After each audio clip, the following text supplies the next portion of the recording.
বল হাতে আলাদাভাবে নজর কেড়েছে মোহাম্মদ সাইফুদ্দিন ও তাসকিন আহমেদ। কেননা মোহাম্মদ সাইফুদ্দিন ও তাসকিন আহমেদ এদিন যেভাবে জিম্বাবুয়ের বিপক্ষে ইয়র্কার মেরেছেন সেগুলো সত্যি অসাধারণ ছিল।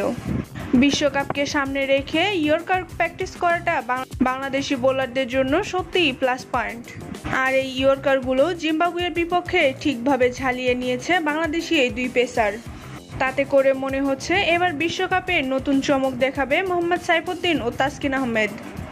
মোহাম্মদ সাইফুদ্দিন ও তাসকিন আহমেদের ইয়র্কারগুলো যদি আপনারা একটু ভালোভাবে লক্ষ্য দেখবেন, প্রত্যেকটি বল ব্যাটারের পায়ের কাছে, আর বল মিস করলেই স্ট্যাম্প ভেঙে দিয়েছে, যা ছিল চোখের শান্তি। তাই তো চট্টগ্রাম সিরিজে প্রথম টি-20তে কোনো প্রকার লড়াই করতে পারেনি জিম্বাবুয়ের টপ ব্যাটাররা। শেখ মেহেদী হাসান তাসকিনদের বোলিং তোপে রাজা রায়েট বার্লার দেখালেন অসহায় আত্মসমর্পণ।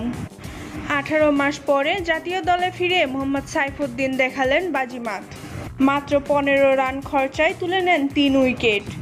জিম্বাবুয়ের অভিজ্ঞ ব্যাটারদের মধ্যে 4 জনই পেয়েছেন এদিন ডাকের স্বাদ, আবার 3 জনই হয়েছেন গোল্ডেন ডাক। 2 অঙ্কের ঘরও ছুঁয়েছেন কেবল 4 জন ব্যাটার। অষ্টম উইকেটে 75 রানের অবিশ্বাস্য জুটি গড়েন মদন দে ও মাসাকাজ্জা। আর তাতেই মূলত জিম্বাবুয়ে পায় চ্যালেঞ্জিং সংগ্রহ। তাদের জন্য নির্ধারিত 20 ওভারে 124 রান করে অল আউট হয়ে যায় জিম্বাবুয়ে। প্রথম টি-20তে বাংলাদেশের সামনে 120 বলে 125 রান করতে হবে। আর ব্যাটিং করতে নেমেই হতাশ করেছে লিটন দাস। সেটাকে অবশ্য হতাশ বলা যায় না, লিটন দাস করেছেন 1 রান। লিটনের সঙ্গে বেইমানি করেছে জিম্বাবুয়েকে পেয়েও জ্বলে উঠতে পারেনি লিটনের ব্যাট। 3 বলে করেছেন 1 রান, বোল্ড হয়েছেন গুজার আম্বানির বলে।